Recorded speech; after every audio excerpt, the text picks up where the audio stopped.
Welcome friends. आज हम बात करेंगे भारत की ज्योग्राफी। मोस्टली भारत की ज्योग्राफी में से हर किसी कंपटीशन एग्जाम में 10 से 15 क्वेश्चन पुटअप होते हैं। तो 10 से 15 क्वेश्चन जो ज्योग्राफी से आते हैं उसके साथ करंट लेवल को भी हम साथ में लेकर चलेंगे। तो आज हम भारत की सामान्य स्थिति और उसके विस्तार के बारे में परिचर्चा करेंगे। नमस्कार मित्रों, आज हम पढ़ेंगे भारत का भूगोल, ज्योग्राफी। जियो का अर्थ होता है पृथ्वी और ग्राफी का अर्थ होता है वर्णन करना, या फिर भूगोल को एक और नाम दिया जाता है जिसको कहा जाता है भू-आब। चलते हैं और आगे बढ़ते हैं। भारत का सामान्य परिचय। तो भारत का सामान्य परिचय से पहले हम उसका नामकरण देखते हैं। भारत शब्द था जो आर्यों द्वारा दिया गया था और आर्य प्रथम विदेशी जाति थी। समय और आगे बढ़ा, नाम दिया गया था इंडिया, जो यूनानियों द्वारा दिया गया था।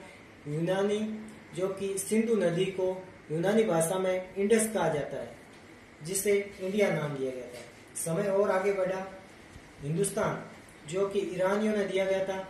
ईरानियों द्वारा जो यहाँ पे पाई जाने वाली पर्वत श्रृंखला हिंदू कुश पर्वत श्रृंखला थी, जो कि ईरान इराक को भारत से अलग करती थी। एक शब्द और दिया गया था भारतवर्ष, जो आर्यों द्वारा दिया गया था। इस भारतवर्ष का उल्लेख हाथी गुफा अभिलेख में मिलता है, जो कि आर्य द्वारा दिया गया था। और वर्तमान का भारत जो संविधान में है, India that is Bharat, India और भारत शब्द का उल्लेख है सिर्फ संविधान में, 2 वर्ड गए, जो आर्टिकल 1 में, और यूनियन ऑफ द स्टेट जिसमें 28 राज्य और 9 केंद्र शासित प्रदेश है। 9 केंद्र शासित प्रदेश में जम्मू कश्मीर और लद्दाख 2 नए जोड़े गए। चलिए मित्रों, आगे बढ़ते हैं। भारत की भौगोलिक स्थिति ग्लोब की दृष्टि से। तो विश्व में भारत की क्या स्थिति है और एशिया महाद्वीप में भारत की क्या स्थिति है, एशिया महाद्वीप की दृष्टि से चलते हैं। अक्षांशीय दृष्टि से उत्तरी गोलार्ध में स्थित है और देशांतरीय दृष्टि से भारत पूर्वी गोलार्ध में स्थित है। अगर विश्व में बात करें, विश्व में भारत की स्थिति, तो उत्तरी पूर्वी गोलार्ध में स्थित है। ये एक इंपोर्टेंट क्वेश्चन है। अब होते क्या अक्षांश और देशांतर होते क्या? तो अक्षांशीय क्या होते हैं? अक्षांश पहले देखते हैं भूमध्य रेखा। भूमध्य रेखा है जो पृथ्वी के 2 बराबर भागों को विभाजित करती है और वो काल्पनिक रेखा है। अक्षांश होते हैं जो भूमध्य रेखा के समांतर, भूमध्य रेखा के समांतर खींचे जाने वाली काल्पनिक रेखाएं, जो उत्तर और दक्षिण के कोणात्मक दूरी को प्रदर्शित करती है। किसको प्रदर्शित करती है? दूरी को प्रदर्शित करती है। अक्षांशीय जो भूमध्य रेखा के उत्तर और दक्षिण में कोणात्मक दूरी को प्रदर्शित करती है, अक्षांशीय रेखा है। और देशांतरीय क्या होती है? कुल अक्षांश कितने होते हैं? 179। ये दूरी को ज्ञात करने के लिए काम आता है। अगर 2 अक्षांशों के बीच की दूरी ज्ञात करनी है, 2 अक्षांशों के बीच की दूरी ज्ञात करनी है, तो अक्षांश का निर्धारण किया जाता है और 1 डिग्री बराबर होता है 111 किलोमीटर। और अक्षांश कटिबंधों का निर्धारण करती है।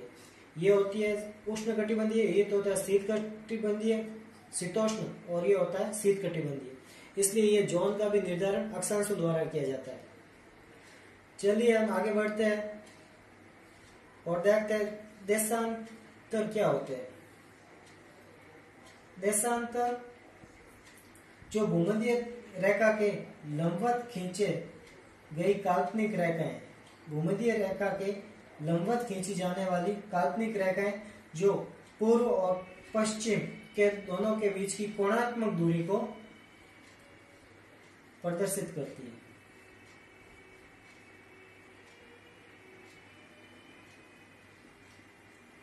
देशांतर की दृष्टि से जो है ना, ये 0 डिग्री देशांतर, जो 0 डिग्री देशांतर है, जो ग्रीनविच रेखा है, ग्रीनविच रेखा से निकलती है, इसको कहते हैं मानक समय रेखा या प्रधान यमोत्तर रेखा, जो समय का निर्धारण करती है। कुल देशांतर की संख्या होती है 360 डिग्री, और जो समय का निर्धारण करती है 1 डिग्री बराबर होता है 4 मिनट। अब देखते हैं एशिया महाद्वीप की दृष्टि से। एशिया महाद्वीप की दृष्टि से दक्षिण भाग में स्थित है। अब यहाँ पे भारत जी की जो कर्क रेखा गुजरती है वो भारत के लगभग बीचों बीच से गुजरती है। 8 राज्यों से होकर गुजरती है भारत की कर्क रेखा, और जो होती है अक्षांशीय। और जो भारत के समय ग्रीन मानक समय रेखा होती है जो 82.5 डिग्री होती है। कितनी होती है? 82.5 डिग्री पूर्वी देशांतर जो भारत का मानक समय रेखा है, जो इस ग्रीनविच रेखा यानी लंदन से 5.5 घंटे आगे की ओर, क्योंकि पृथ्वी घूर्णन करती है पश्चिम से पूर्व की ओर, अच्छा, चलिए मित्रों, भारत के 2 भागों में बांटती है जो कर्क रेखा है, जो 23.5 डिग्री उत्तरी अक्षांश से होकर गुजरती है। विश्व की दृष्टि से भारत 7वां स्थान है क्षेत्रफल की दृष्टि से। रूस, कनाडा, चीन, यूएसए, ब्राजील, ऑस्ट्रेलिया और 7वां है भारत। इसका जो पहला वर्ड है वो लिखते हैं आर यानी रूस, के यानी कनाडा, सी यानी चीन, यू यानी यूएसए, बी यानी ब्राजील, ए यानी ऑस्ट्रेलिया। ये ट्रिक है। और विश्व में जनसंख्या की दृष्टि से भारत का दूसरा स्थान है। तो पहला है चीन और सेकंड है भारत। अब भारत के क्षेत्रफल है, भारत का क्षेत्रफल है 32,87,263 वर्ग किलोमीटर, और विश्व में प्रतिशत है 2.4% जो भारत का है। और जनसंख्या भारत की 121 करोड़, और विश्व में जनसंख्या का अनुपात है प्रतिशत में 17.5%। और आगे चलते हैं, अब देखते हैं कि अक्षांशीय स्थिति। ये 8 डिग्री 4 मिनट उत्तरी अक्षांश है, जो कि भारत की मुख्य भूमि है। कैमकेमेरिन जो तमिलनाडु से लगती है, जो ऊपर 37 डिग्री 6 मिनट उत्तरी अक्षांश है, जो इंदिरा कोल्स तक होती है। जो भारत की एक समुद्री सीमा ग्रेट निकोबार में इंदिरा पॉइंट है, जो 6 डिग्री 45 मिनट से स्टार्ट होती है।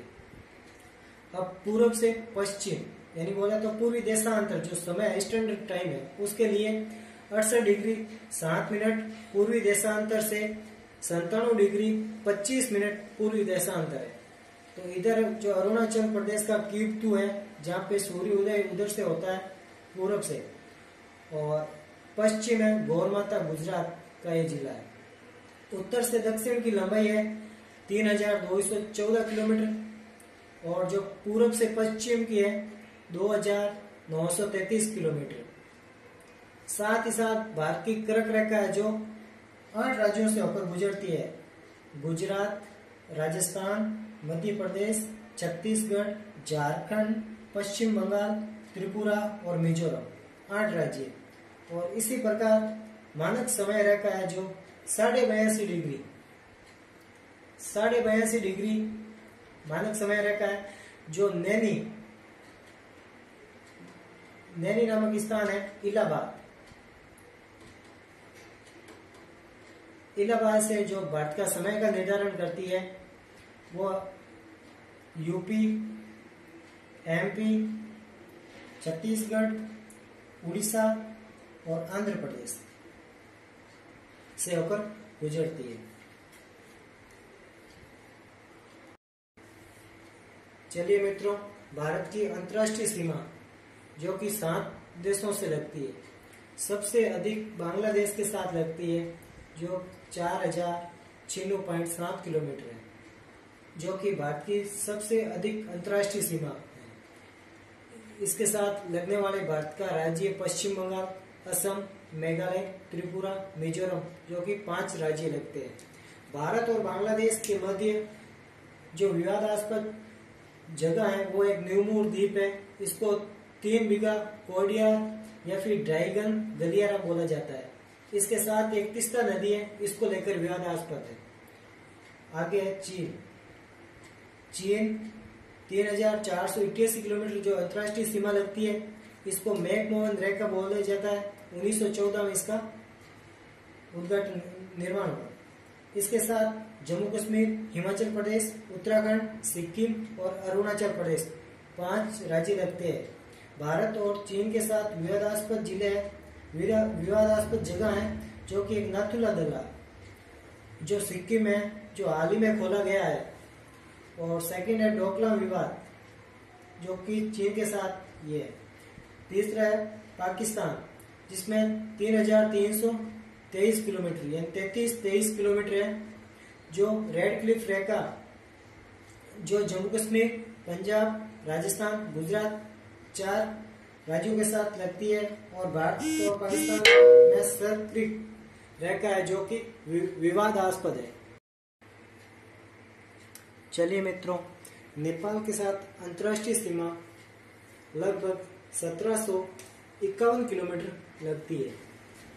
और भारत के जो राज्य है, जो 5 राज्यों के साथ लगता है, उत्तराखंड, यूपी, बिहार, सिक्किम, पश्चिम बंगाल। अब भूटान के साथ लगभग 700 किलोमीटर अंतर्राष्ट्रीय सीमा लगती है, जो सिक्किम, अरुणाचल प्रदेश और असम 3 राज्यों के साथ लगती है। सिक्किम में जेलेपा दर्रा है जो कि भारत और भूटान के मध्य विवादास्पद एक दर्रा है जिसका नाम है जेलेपा दर्रा। म्यांमार में लगभग 1633 किलोमीटर अंतर्राष्ट्रीय सीमा लगती है, जो भारत के 7 सिस्टर राज्यों से लगती है। उसमें असम, त्रिपुरा, मेघालय, अरुणाचल प्रदेश, नागालैंड, मणिपुर और मिजोरम। इसमें तुजू दर्रा है जो कि भारत और म्यांमार के मध्य विवादास्पद दर्रा है। अफगानिस्तान के साथ 106 किलोमीटर अंतर्राष्ट्रीय सीमा लगती है, जिसको डूरेंट रेखा कहा जाता है, जो सन 1886 में हुई। सबसे कम अंतर्राष्ट्रीय सीमा अफगानिस्तान के साथ लगती है और एक राज्य है जो कि जम्मू कश्मीर है। भारत की कुल स्थलीय सीमाएं 15,200 प्लस 7,516.6 किलोमीटर है, जो तटीय सीमा कुल मिलाकर 22,716.6 किलोमीटर अंतर्राष्ट्रीय पूरी तटीय और स्थलीय सीमा।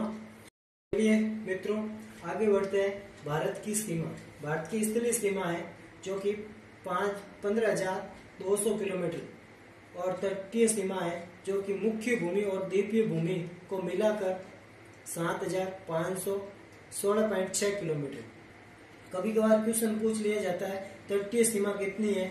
अगर उसमें मुख्य भूमि और द्वीपीय भूमि अलग अलग दे रखा है तो उसको क्वेश्चन को अच्छे से पढ़कर ध्यान से करना, क्योंकि मुख्य भूमि है जो कि 6100 किलोमीटर है और जो द्वीपीय भूमि है जो 1416.6 किलोमीटर है।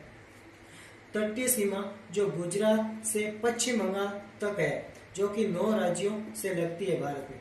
पश्चिम तट के 5 राज्य और पूर्वी तट के 4 राज्य। पश्चिम तट में 5 राज्य जो गुजरात है, जिसके साथ सबसे अधिक समुद्री सीमा लगती है। उसके अलावा महाराष्ट्र, गोवा के साथ सबसे कम समुद्री सीमा लगती है, फिर कर्नाटक और केरल। इसी प्रकार पूर्वी तट के 4 राज्य, जिसमें तमिलनाडु, आंध्र प्रदेश, उड़ीसा और पश्चिम बंगाल।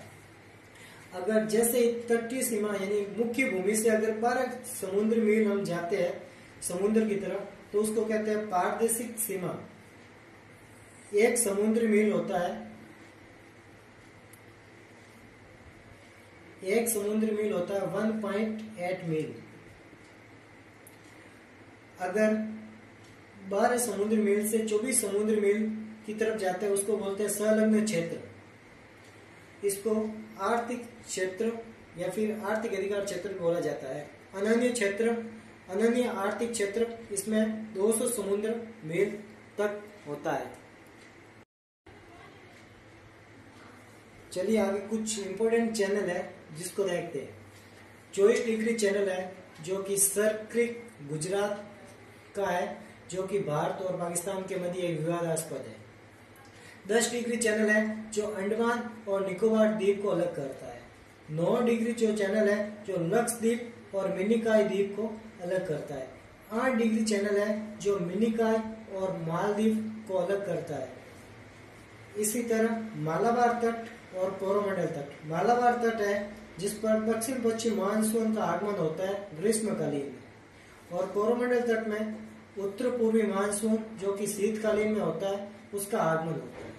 इसी के साथ ये आज का भारत की सामान्य परिचय पूरा हुआ।